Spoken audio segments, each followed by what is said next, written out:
I'm Jessica Carmon, founder of Resourced Apothecary, where we are asking you to rethink how you refill your cup.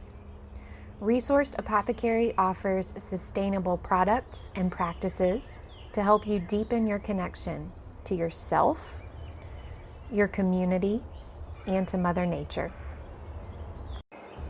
Welcome to the Timely Drops of Wisdom podcast. Here, I'm sharing the plant spirit medicine I receive from the plants and the land.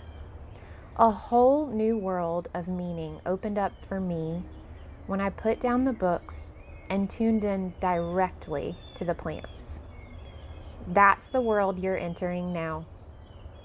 To be clear, clinical herbalism is powerful, and I highly encourage you to get to know your local herbalist. I assure you that they are a wealth of knowledge and can play a huge part in your healing journey. In this space, though, I'm sharing wisdom in the form of messages and teachings. This is less about herbal actions and constituents and more about the energy and spirit guiding all that. Cleavers is a spring weed that has my heart.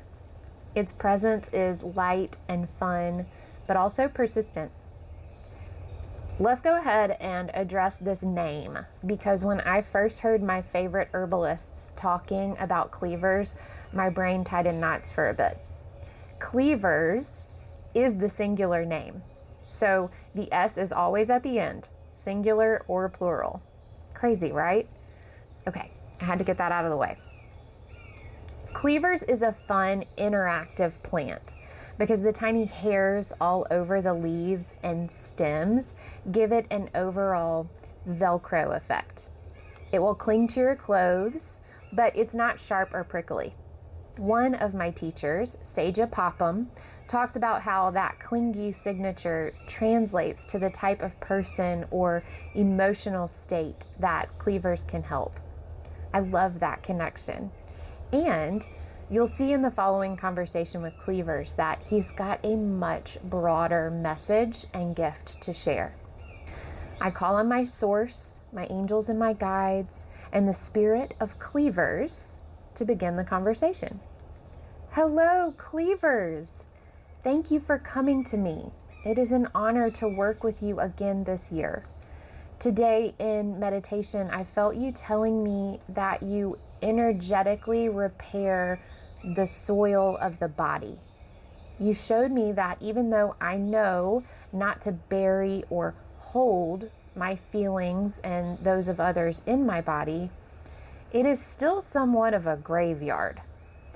I felt you offer to come in and clear the soil, rejuvenate it, to carry the energy of being a graveyard out of my being and to create a fertile soil of possibility in me.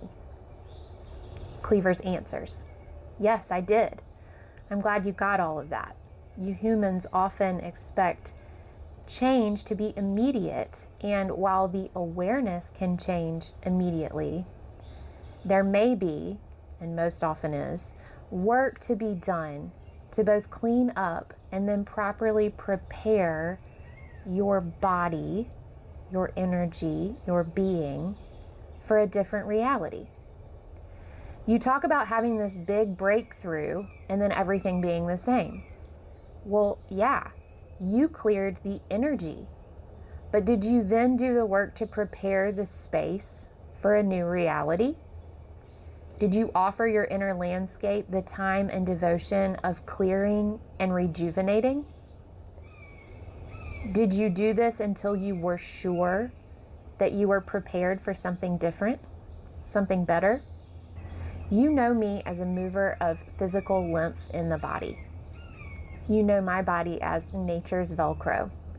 Now let's apply these physical signatures to the energy body. If you see your energy body as an inner landscape, this metaphor will make sense. When it is time to remove a certain plant or object from the landscape, we remove it. Often you humans are perturbed to find that the plant regrows or more objects or beings find their way to that spot. I'm here to show you, you aren't finished.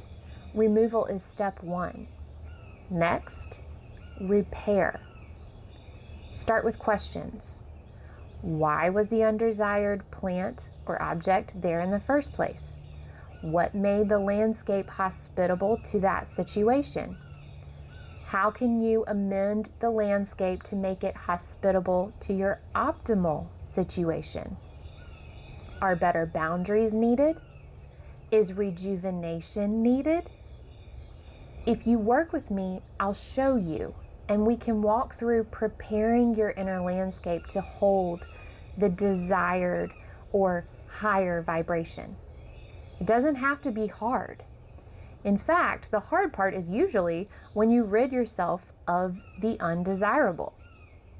I'm working with you in a slow and steady way, healing and repairing. Big, powerful work that is subtle until you see the finished product. I reply, that is beautiful, thank you. I know for sure that I rush from one big aha moment to the next without much thought of how to really integrate big changes in my body or my field. I guess I kind of assumed that the big transformation was just that, and it was a complete experience. I know you as a springtime plant, but get the feeling that you are offering to do this work anytime. Is that so? Cleavers says, yes. Nature's cycles are much more predictable than humans at this time.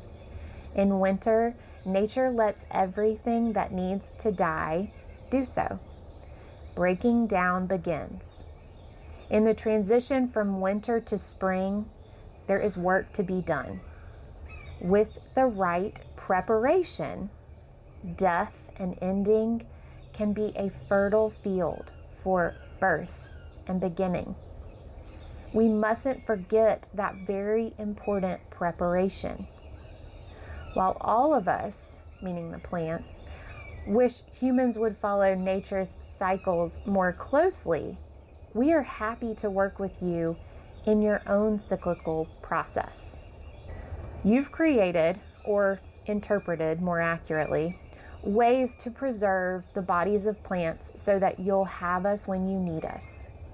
Use that tool, that skill set, to your advantage. Thank you, I say. I have worked with you in fresh preparations and would like to continue to do so. How would you like me to preserve you in order to work with you in other seasons? Tincture and vinegar, used interchangeably or very potent together. There's a physical aspect to my medicine, and I want that reflected in how you work with me. I'm always available for spirit journeying, but make sure you work with me physically for at least 21 days at a time, Cleavers states. Thank you. I want to clarify. Do you want me to combine the finished vinegar and tincture? I asked. No, 2 different products that can be taken together or as a part of the same protocol if desired. Not necessary though. One will be enough for many people, Cleavers answers. Thank you so much, Cleavers. I'm excited to work with your medicine and follow your lead in cleaning up my own inner landscape. And I close the exchange by thanking my angels and guides and Cleavers. If you've been listening to this podcast for a while, you know I don't usually detail the guidance on plant preparations I receive. Mainly because I'm centering the medicine of these plant spirit messages, and because I understand that not everyone is in a space where they can just gather up plants and start making medicines safely. But here are the 2 truths I'm holding right now. On the one hand, making safe and effective plant medicine is an art and a science. We are in community with people who devote their lives to this process and make their living by sharing their preparations with us. It is no secret that I am a big proponent of working with your local herbalist. And on the other hand, we are nature. We do not inherently need gatekeepers to the plants around us. The human experience is not meant to be separate from the rest of nature. We are connected to these plants, fungi, and fauna. Where I live in the southeastern United States, Zone 7B, if you want to get technical, Cleavers grows everywhere, all around. There are certain plants that I feel are drawing each of us into personal relationship, and Cleavers is near the top of that list. So, what do I do with these two truths? Well, I share the wisdom that's been shared with me, and I remind you that you are a powerful, sovereign being. Do you feel called to work with Cleavers? If yes, do it. Do you feel like you'd rather work with a professional? Yeah? Then do it. Do you feel like you want to learn to identify Cleavers and go into your backyard or the nearest chemical-free natural space around you and connect directly? Do it.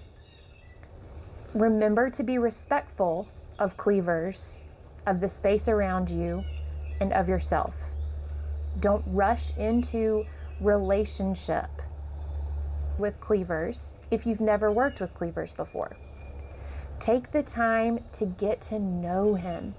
Sit with the plant. Observe. Then honor what comes through for you. There is no problem in turning to teachers and leaders for guidance. There is no shame in searching out knowledgeable teachers and asking for help. There are so many wonderful teachers out there. Just never forget the plants themselves when you are looking for guidance and wisdom. Big love, my friend.